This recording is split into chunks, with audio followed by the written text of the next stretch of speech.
And there's been a lot of talk in the label space around generative music with AI. Some people might have heard, for example, a entirely AI-generated Drake song that came out a couple of months ago and went completely viral without any permission or involvement from Drake or his producers to create the music.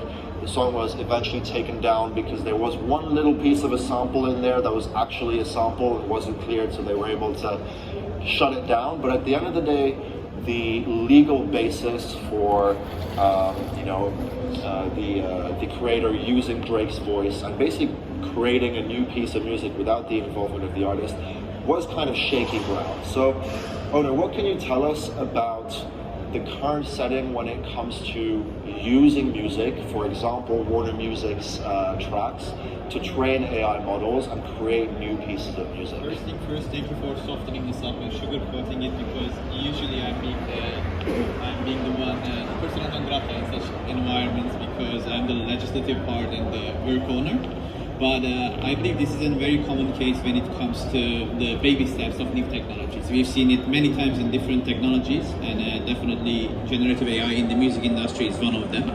So we try to diversify this topic into two different verticals. The first thing is our absolute priority is making sure that the right owners, the original creators of this music, which are the songwriters, it can be composers, lyricists, or the music companies, to benefit out of this work. Because at the end of the day, any kind of training, including the music itself, or using somebody's voice or likeness rights, are subject to a level of intellectual property, and we need the legal regulations and the implementations when it comes to that. But this doesn't necessarily mean that this doesn't bring enormous number of opportunities along with it, and we are definitely using the AI when it comes to creating music, aligning and incorporation with the right owners. So for example, one example is we are working, Warner Music France is working with Edith Piaf estate to recreate Edith Piaf's music's voice and actually the image of her in an upcoming movie of 90 minutes. So it's really exciting to be able to see the names or the artists that we are really big fan of, but we are not really having any more luck to hear or watch anymore.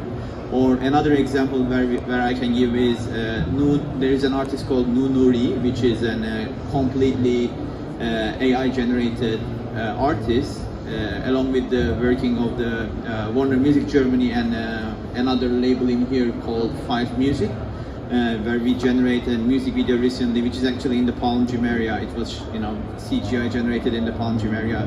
It's becoming a big new thing. Another thing, we have a country music artist in the US, where unfortunately this artist had a stroke around like 10 years ago and not able to sing anymore. But we make a new song of his work by the training of the AI, and this new song directly hit the charts in the US, which is an amazing opportunity for the artist. So we still actually don't know where this will be ending and what kind of opportunities it brings. We are definitely exploring and helping our artists in this aspect. Meanwhile, making sure the legal legislations and the benefit to the artist is also well established and circled. So this is a bit of blurry line at the moment, but I think it's a similar case for many of these upcoming technologies, and in the future we'll be definitely seeing much better examples of that. Yeah, interesting. And so for you, Alex, you're kind of on the other from something 11. So they use the content from labels. It's 100%. It's 100% because when you ask to create something like ABBA, it just generates ABBA.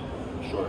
So you cannot train your networks on stock music and then generate ABBA. It's impossible to do. So at the moment we're developing the new neural network, and we will use some existing data sets. So we will use licensed data sets. It's very important for us. It's like the K-pop music. I think it's some of the niche genres. We want to establish the connections with some electronic music labels, more independent. But of course, we need your content, brother. It's like 100% about it. Yeah. So I think it's the future.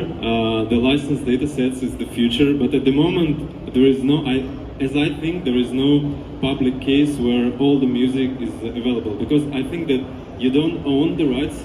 you represent the rights, right, for the artists. Not in all cases, but yes, in some similar cases. Yeah, so you need. I used to speak with Warner, with Universal, with Sony for a long period of time, maybe like 6 years already.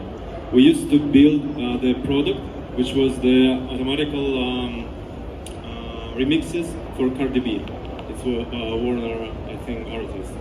It was amazing. So you just push, like, I want a drum and bass, I want a techno, I want a pop music, and it creates the remixes for you. They are personalized. They are created by you. Just imagine how strong is the bond when you can create. I mean, with the artist, when you can interact with the track of your favorite artist. Yeah. It's good.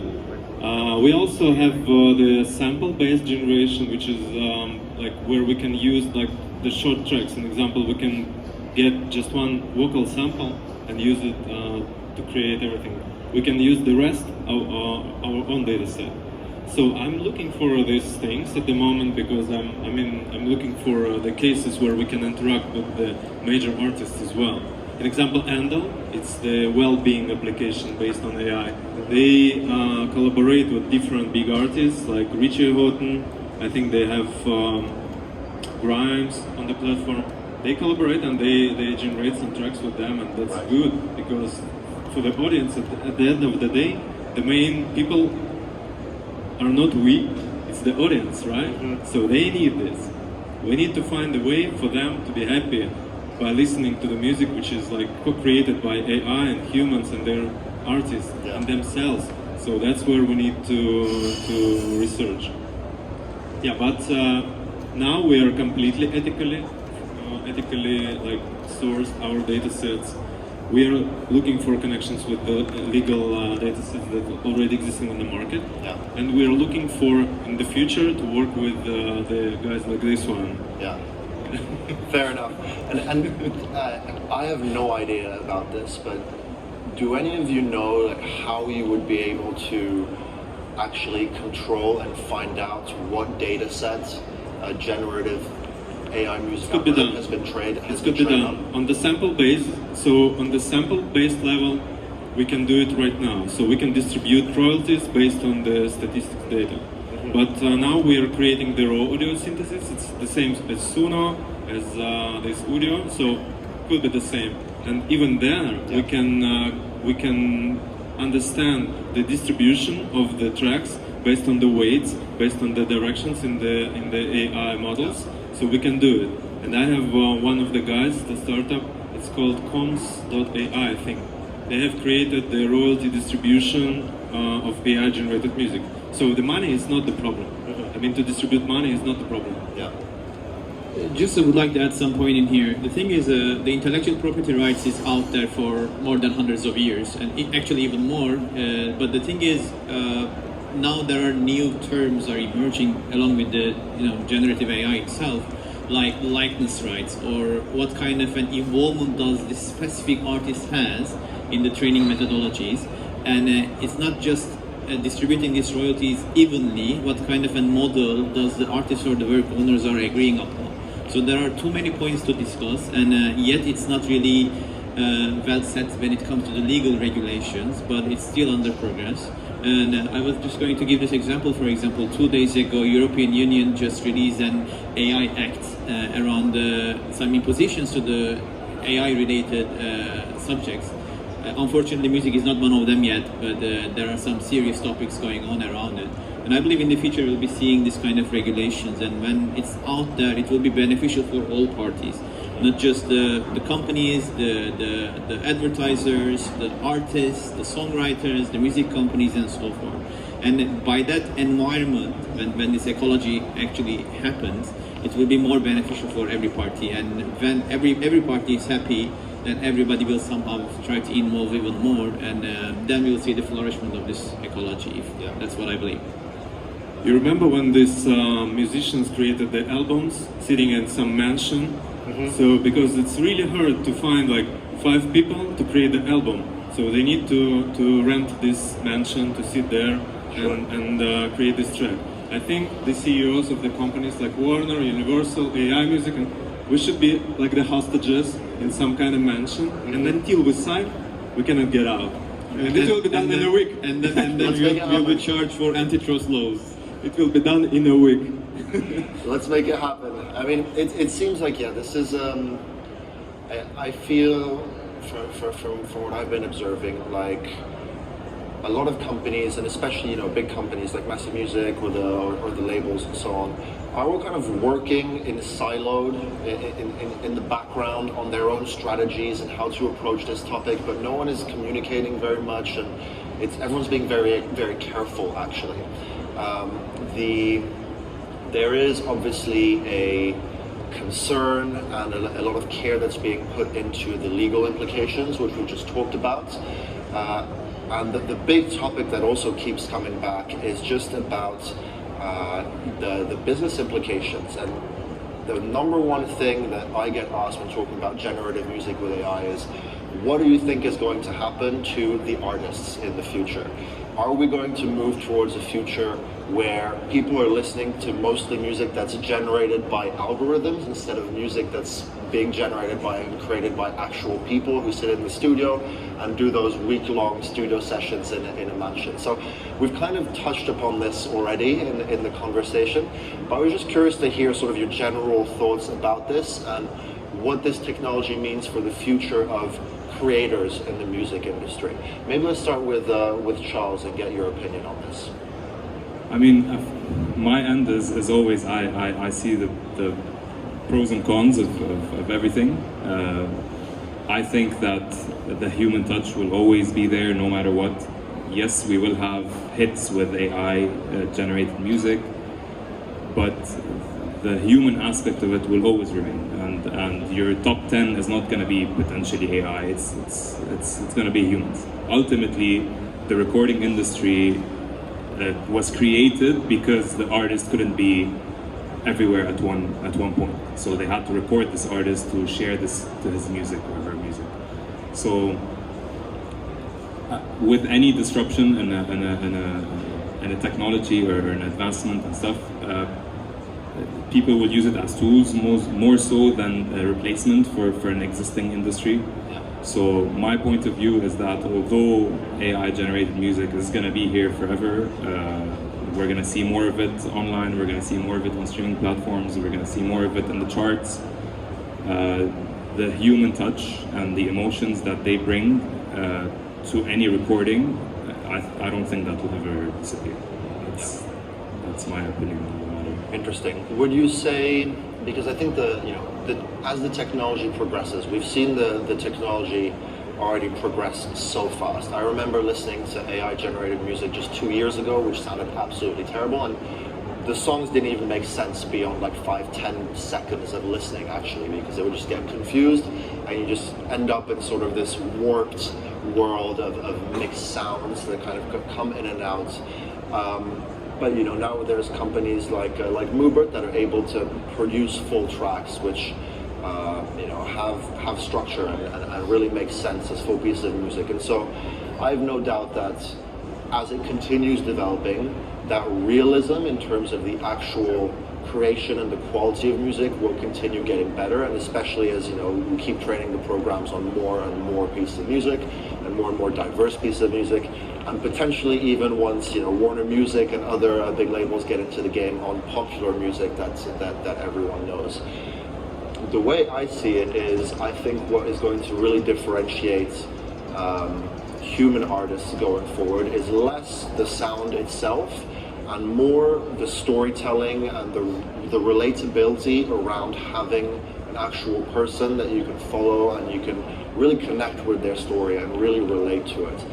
Is that something that you guys are looking at Warner Music, or how are you seeing this evolution? First thing first, framing AI as a threat is immensely wrong. So Sure. we are not in there at this point, and we truly believe that AI is only going to get better and better over the time.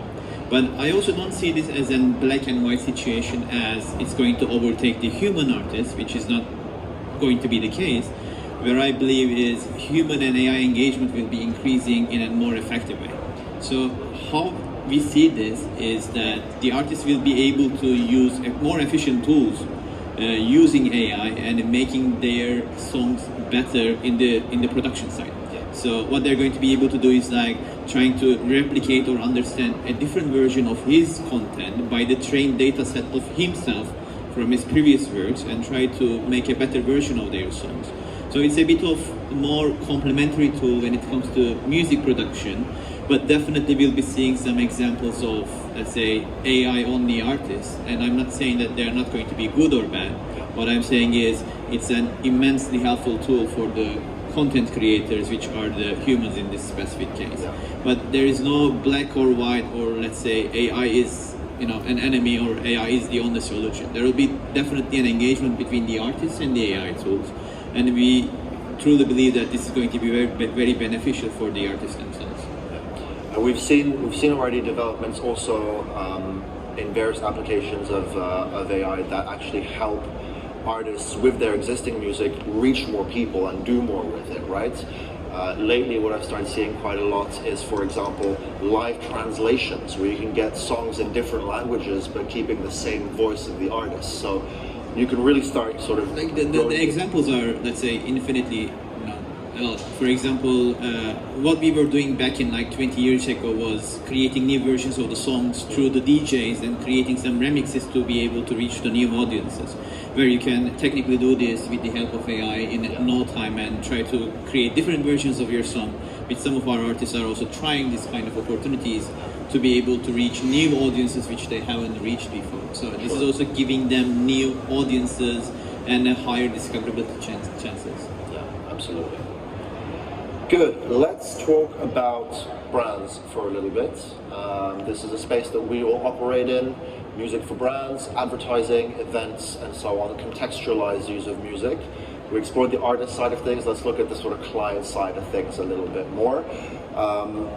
So obviously this is the focus of Moobert, Alex, at the moment, right? Is really the creation of music, you said, for well-being and also for sync and licensing for content and for brands. How do you see sort of the future of your business evolving, and what new avenues are you opening up for brands with your product? How are you making their life easier or better through generative music with AI? Yeah, for brands, I think we should start with some theory. Sure, let's do it. Yeah, so brands usually have the brand DNA, right? So it's like the melody or the, let's say, chord progression, which is like super brand. Like for McDonald's, I don't know, and so you're the professional in this, yeah? You know what is it, like audio DNA? Yes. So I think that AI could be trained on these audio DNAs, but it should be more the approach of sample-based generation, where we integrate these audio messages or audio logos or different kinds of small pieces of audio related to the brand.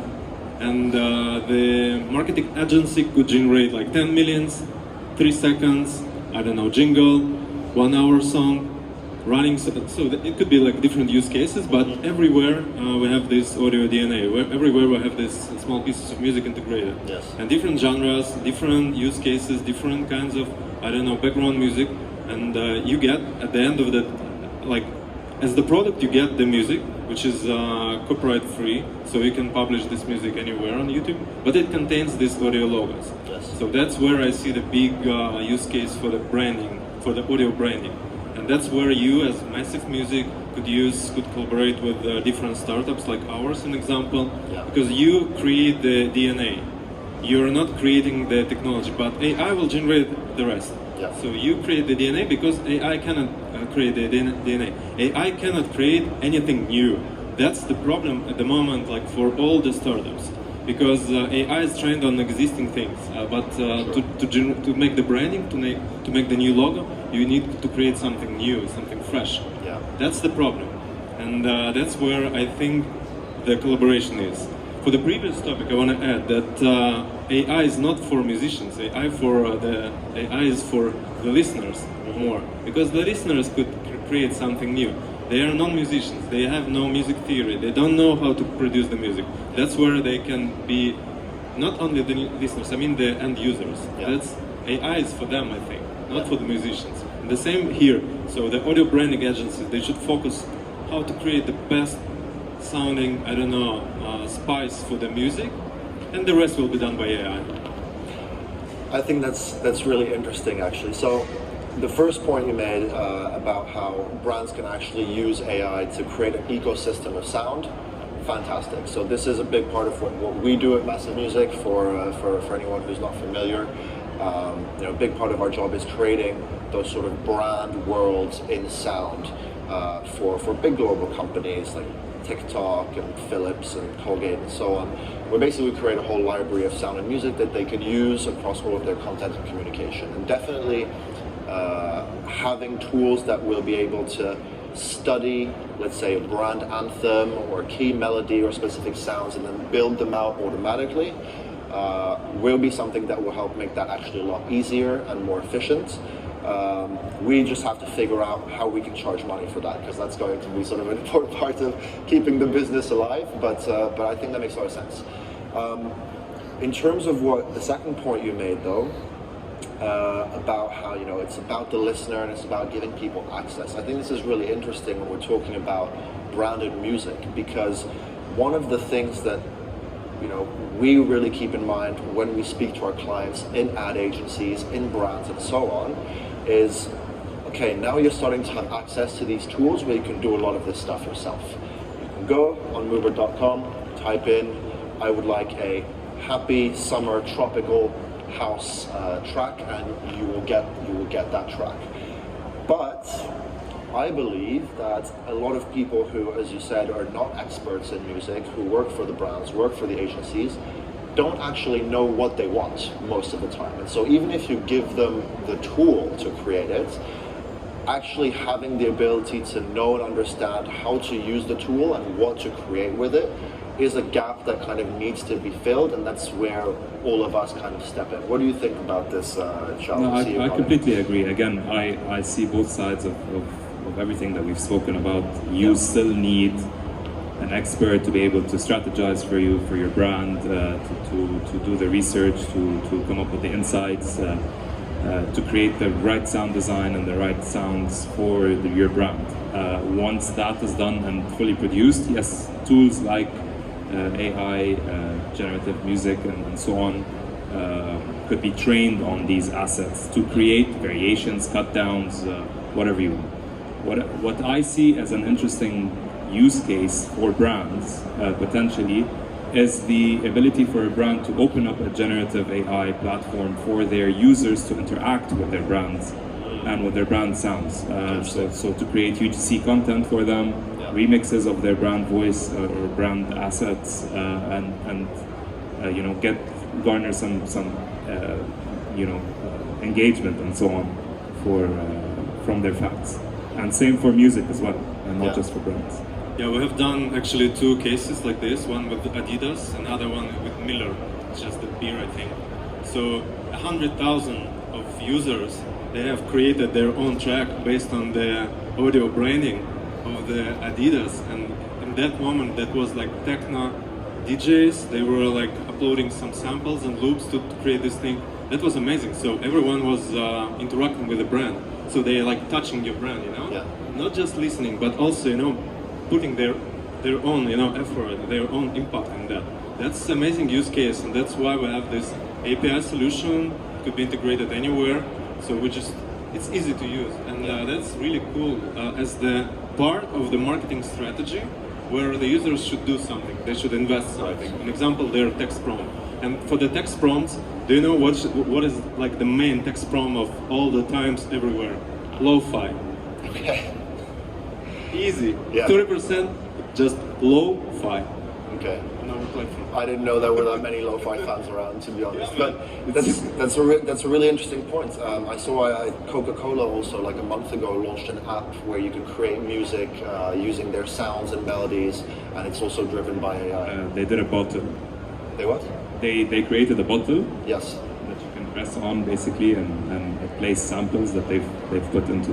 Very It's cool. like an instrument, basically. So the interactivity is actually a big part of the potential that these tools have, because it allows people to get involved with the music of a brand without necessarily being musicians and experts themselves.